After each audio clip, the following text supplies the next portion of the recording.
Hey folks, and welcome to the Salty Seaman, doing a little military news in review. Been a long time since I've actually got my face on camera, for better or for worse, however you're going to take it. Yeah, lots of stuff falling behind the wayside. I'm in senior year, film school, really coming down on the wire.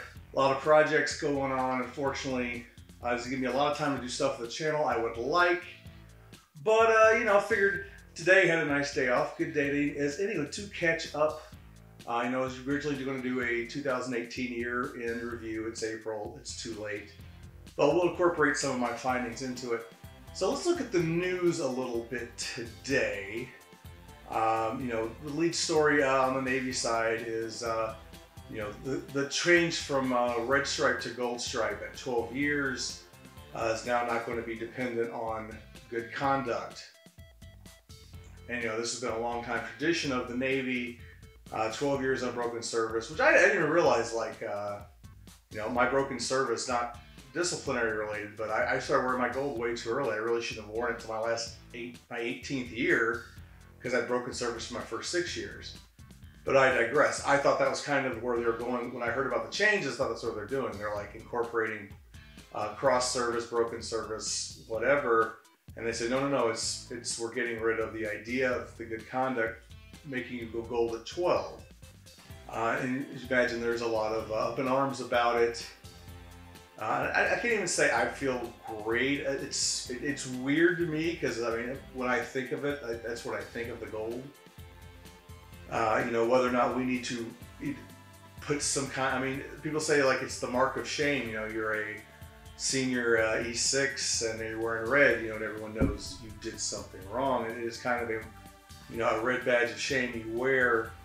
You know, someone's smart enough to do the, you know, basically do the math on your dress uniform, which they can with your good conducts anyway, if they're smart enough. But regardless, a lot of people say it's a badge of honor. It's like, look, I'm still in and I don't have perfect service. I screwed up, I recovered. So, you know, either way you look at it, you know, it has a pro and con. It is just weird to me. I'm leaning towards not really liking it. And you know, I told sympathy for my friends who have been very vehemently against it. So, you know, I'm going to kind of side with them for the moment. I really haven't heard a good argument why, other than, you know, saving someone maybe the embarrassment of someone knowing that something had happened in their career. Which again, counting, you know, as long as we have good conducts that count that kind of stuff too, it's really hard not to have that on display in a dress uniform. Going back to cover some stuff a little older now, but still relevant from my polls.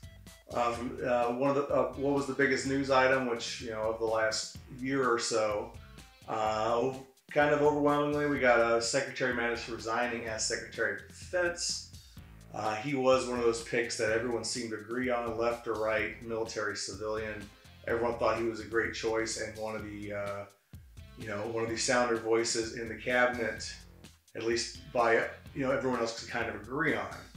You know, and him leaving after 2 years, you know, is another piece of this puzzle that will be, you know, for better or for worse, you know, when we were studying the Trump presidency years and years now, this is definitely going to be a major piece. And I think one that's kind of gotten underplayed since he's been dropped. You know, we've got no person assigned to it yet as of this recording.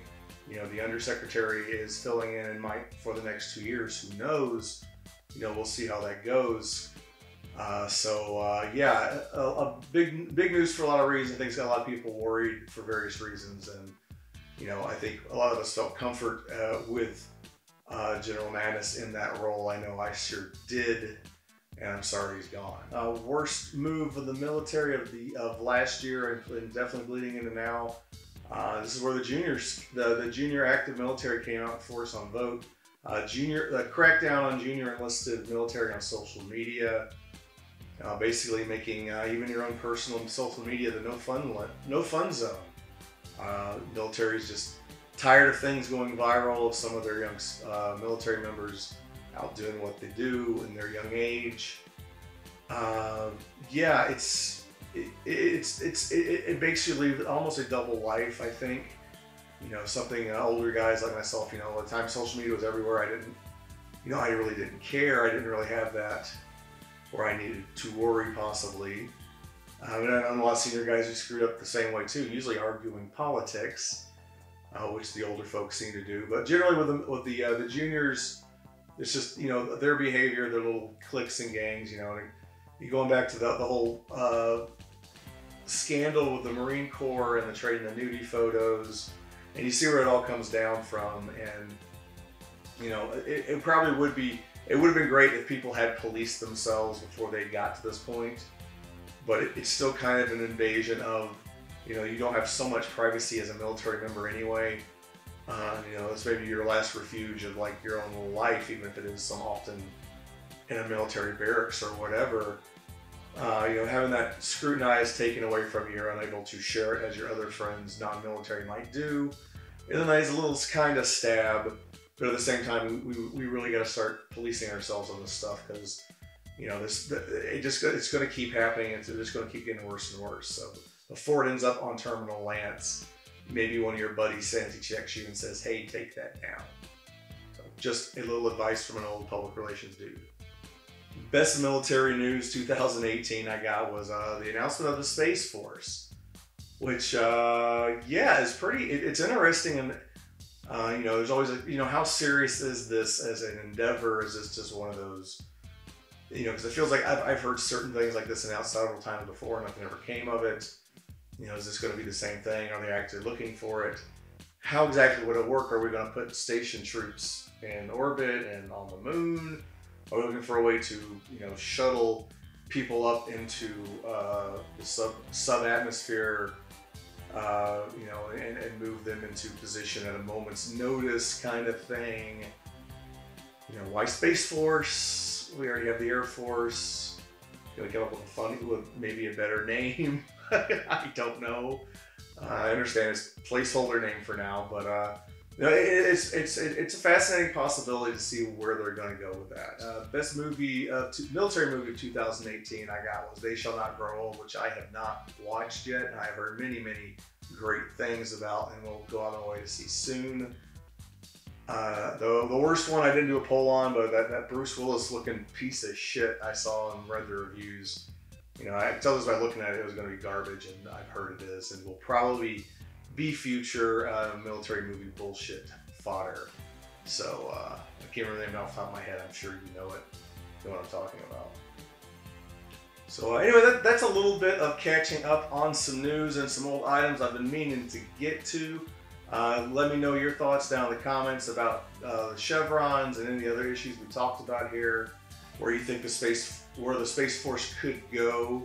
What movie you really liked recently that was military themed, or at least had a military element to it. Love to hear about it. And next time up, I will probably be a military movie bullshit. I got 2 or 3 I've been really wanting to do, and I know I have one that, not off the top of my head, I just remembered it actually. But I won't tell you now. I'll let you guys see in a preview in the upcoming week. That's all the Self-Esteem's got for now, and I love you freaks. Peace out, bitches.